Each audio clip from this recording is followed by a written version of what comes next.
Halo, assalamualaikum warahmatullahi wabarakatuh. Semuanya, ketemu lagi di channel Zodiak Harian dan pada kesempatan kali ini saya akan mencoba untuk meramalkan Indonesia di bulan Juli tahun 2021 ini akan seperti apa. Nah, kita acak dulu ke satu kartu tarot untuk kita jadikan sebagai media atau perantara gambaran Indonesia di bulan Juli tahun 2021 ini akan seperti apa. Nah, kemarin di bulan Juni sudah ada beberapa yang sudah mulai menampakkan beberapa hal yang terjadi, yaitu ada beberapa yang memang harus waspada. Nah, sekarang di bulan Juli 2021 ini akan seperti apa? Oke, langsung saja ini adalah ramalan untuk Indonesia di bulan Juli tahun 2021. Di sini ada kartu The Magician. Oke, ini mungkin akan menjadi harapan harapan baru untuk kita semua, yang dimana di sini ada kartu The Magician. Nah, Indonesia akan mendapatkan keajaiban dalam hal apa? Saya berharap keajaiban ini seperti apa yang memang kita harapkan bersama, yaitu ini semua bisa segera berakhir dan kita sudah bisa kembali seperti sedia kala. Nah, keajaiban itu dari mana?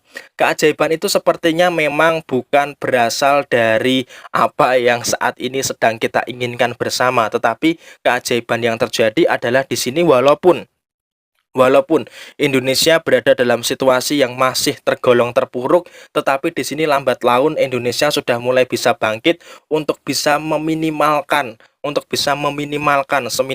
seminimal mungkin terhadap dampak dari efek yang saat ini terjadi. Yaitu tentunya teman-teman tahu apa yang saat ini terjadi adalah kebiasaan baru yang berada di dalam kehidupan kita, dan di sini ada kartu The World. Artinya apa? Dari kelima kartu ini berarti kita bisa merepresentasikan ada sebuah perkembangan yang positif, ada sebuah perkembangan yang cukup menggembirakan buat kita semua. Oke lah, mungkin di bulan Juli ini masih akan ada beberapa kenaikan-kenaikan yang cukup pesat dari beberapa daerah.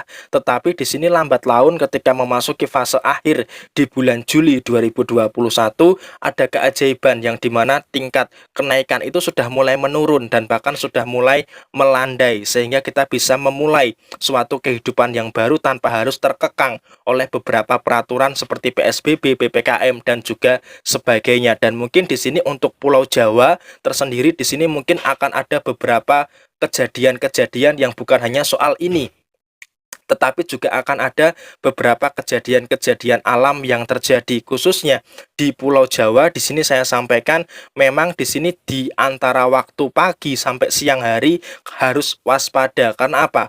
Ada beberapa pergerakan-pergerakan yang mungkin sepertinya akan menimbulkan beberapa guncangan-guncangan yang mungkin kita bisa asumsikan gempa. Gempa untuk Yogyakarta, Jawa Timur, ini dua daerah yang saya rasa harus waspada. Karena apa? Di sini untuk wilayah Yogyakarta, wilayah DIY dan juga wilayah Jawa Timur, di sini saya sampaikan mungkin di bulan Juli akan terjadi beberapa getaran-getaran yang mungkin terasa, tetapi efek yang ditimbulkan itu tidak sampai separah apa yang orang-orang bicarakan. Jadi mungkin gempa-gempa ini hanya menjadi gempa-gempa ringan, yang efek yang ditimbulkan pun juga tidak terlalu besar. Dan di sini juga harus disyukuri karena apa? Memang Jogja dan Jawa Timur ini merupakan dua hal atau dua daerah yang mungkin dengan tingkat intensitas gempa yang cukup sering. Nah, maka dari itu untuk Yogyakarta dan juga Jawa Timur di sini saya sampaikan harus hati-hati, tetapi juga jangan terlalu takut untuk memulai suatu aktivitas. Nah, ini mungkin catatan yang pertama untuk gempa atau bencana alam. Dan kemudian di sisi yang lain akan ada keberhasilan. Memang saya melihat di bulan Juli atau setidaknya di bulan Agustus untuk beberapa hal seperti vaksinasi dan sebagainya sepertinya sudah mulai menampakkan beberapa perkembangan-perkembangan yang positif, sehingga mungkin kita berharap ini semua bisa segera selesai, ini semua segera berakhir dan kita bisa kembali ke kebiasaan normal kita seperti dahulu kala. Dan tentu saja di sini secara posisi keuangan mungkin APBN negara, kita ngurusi APBN segala, mungkin di sini negara kita mungkin agak sedikit melakukan kesalahan ya. Di sini hati-hati dengan beberapa kasus-kasus korupsi yang memanfaatkan situasi. Karena di sini saya melihat mungkin ada beberapa dari internal pemerintah dan juga dari eksternal pemerintah yang sepertinya seakan-akan bancaan Mohon maaf, seakan-akan bancaan dengan dana-dana yang ada, dana bantuan, dana ini, dan sebagainya. Nah, ini harus hati-hati, harus diawasi dengan tegas. Kasihan ketika ada orang yang tulus ingin memberikan bantuan dari pemerintah, pemerintah dengan tulus ingin memberikan bantuan kepada rakyatnya, tetapi ada tikus-tikus berdasi yang menggerogoti niat tulus dari pemerintah untuk mensejahterakan rakyatnya. Ini harus diusut tuntas. Karena apa? Jangan sampai, karena saya melihat memang di pemerintahan Jokowi ini, Jokowi sering sekali melakukan blunder terhadap pemilihan menteri-menteri atau bahkan pemilihan-pemilihan orang-orang yang mohon maaf kurang begitu kompeten di bidangnya. Dan di sini mungkin Pak Jokowi itu orangnya baik, orangnya tulus, tetapi di sini dikelilingi oleh beberapa syaitan-syaitan yang berada di dalam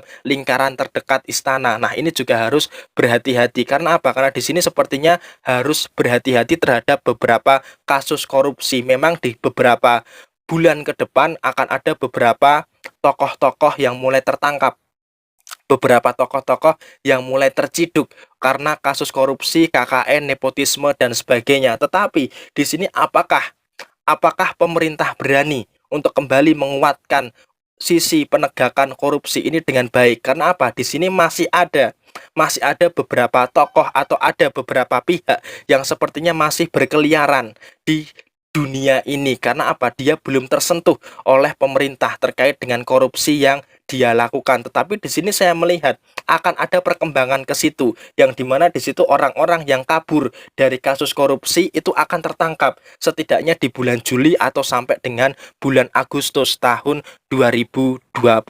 Dan untuk catatan penting lainnya, di sini pemerintah memang harus bekerja keras.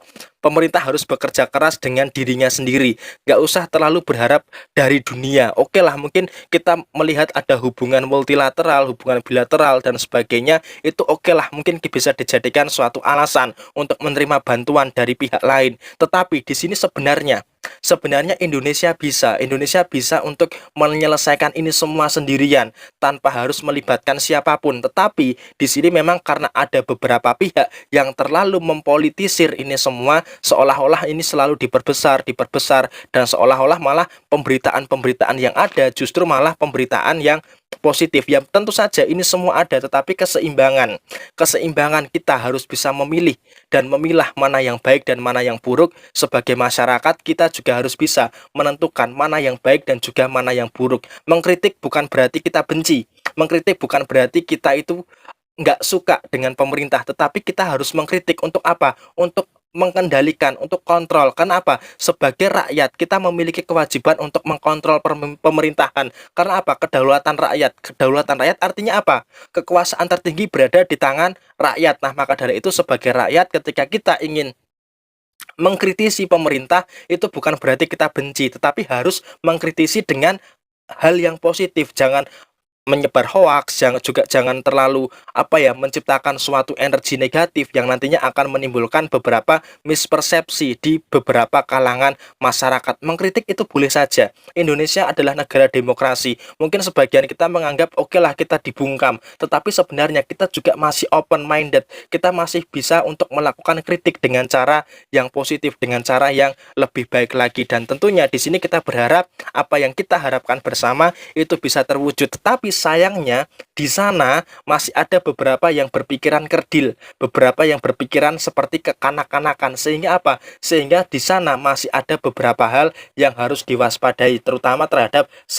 beberapa kasus yang menggerogoti keuangan negara ini. Apalagi di tengah kondisi seperti saat ini, hati-hati pemerintah, hati-hati akan ada beberapa orang yang menggerogoti stabilitas di dalam negara ini. Nah, siapa yang menggerogoti itu? Nah, saya mungkin akan melihat beberapa orang, tetapi di sini pemerintah tentunya yang lebih tahu untuk menyingkirkan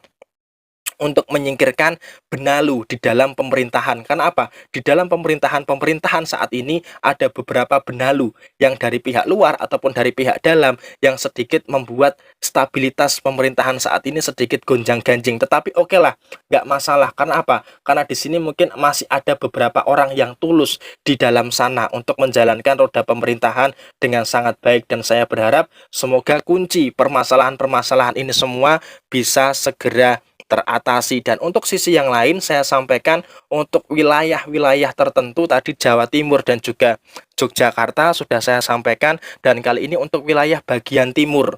Untuk wilayah bagian timur di sini saya sampaikan teman-teman harus berhati-hati. Teman-teman harus berhati-hati dengan beberapa hal yang disebabkan oleh laut, beberapa hal yang disebabkan oleh gempa bumi, dan juga ada beberapa banjir.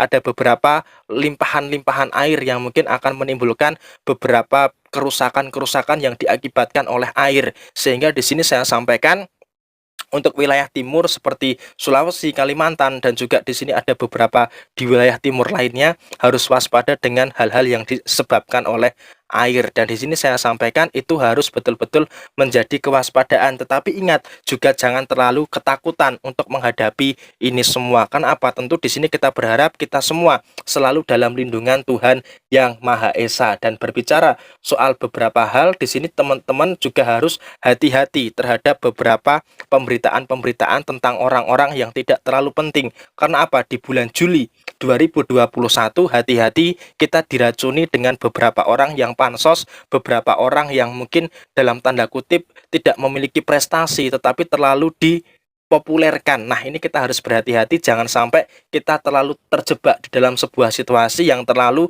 kita mempopulerkan orang-orang yang minim prestasi tapi kita viralkan. Itu jangan seperti itu. Karena apa? Sepertinya di bulan Juli nanti akan ada beberapa orang yang tidak memiliki prestasi tetapi dengan sensasi itu bisa memecah belah kita semua. Nah, kita juga harus berhati-hati dengan hal-hal yang seperti itu. Dan kemudian untuk beberapa kasus di sini saya melihat mungkin akan ada beberapa artis-artis atau ada juga pejabat yang akan terjerat beberapa kasus psikotropika dan narkotika yang dimana ada beberapa orang yang akan terjebak di dalamnya. Nah, kita berharap semoga kita terhindar dari hal-hal yang negatif seperti itu. Dan di sisi yang lain, saya sampaikan di sini memang ada beberapa masalah yang sosial yang terjadi, dan tentu saja di sini ada beberapa masyarakat yang memang kecewa tetapi tidak bisa mengungkapkan kekecewaannya. Nah, tadi sudah saya sampaikan, mengkritik itu boleh. Mengkritik itu boleh. Kita sebagai masyarakat berhak kok untuk mengkritik pemerintahan, tetapi pastikan dengan cara yang baik dan sesuai dengan jalurnya. Dan tentu saja di sini hati-hati dengan beberapa ormas yang sedikit memecah belah di antara kita. Dan di sini tentu saja kita tahu mana yang baik dan juga mana yang buruk terkait dengan ormas-ormas tersebut. Tetapi di sini bukan berarti saya menuju kepada satu ormas, tidak. Tetapi di sini memang akan ada beberapa pelemahan-pelemahan kepada beberapa pihak yang cukup vital di dalam negara ini. Nah, pihak yang vital ini siapa yang dilemahkan? Tentunya teman-teman bisa melihat itu semua, siapa yang dilemahkan, siapa yang dalam tanda kutip sedikit didiskriminasi atau sedikit disudutkan oleh beberapa permasalahan atau oleh beberapa masyarakat yang ada di Indonesia. Dan kita juga harus bersyukur karena apa? Di Indonesia ini juga ada beberapa orang-orang yang berani untuk mengkritik pemerintah secara terang-terangan. Oke lah, mungkin di beberapa bulan yang lalu kita melihat ada Jering yang dengan lantangnya bisa menyuarakan suara rakyat, dan juga ada Tirta, Dr. Tirta. Kita bisa melihat dari kedua orang itu bisa menyuarakan suara rakyat, dan juga dari sisi internal ada Denny Siregar, ada juga Eko Ngutadi dan sebagainya, itu bisa menjadi kontrol. Dan tentu saja ini kita tidak bisa melihat oke lah, oh ini terlalu memihak sana, ini terlalu memihak situ, tidak. Tetapi kita harus melihat mana sisi yang baik dan mana sisi yang buruk. Karena apa? Kita jangan melihat siapa yang bicara, tapi kita melihat apa yang bisa kita petik di dalamnya. Jangan sampai negara kita terpecah belah karena diakibatkan oleh beberapa orang yang memang sengaja ingin memecah belah kita bersama. Jangan sampai kita terpecah belah, dan intinya semoga Indonesia di bulan Juli 2021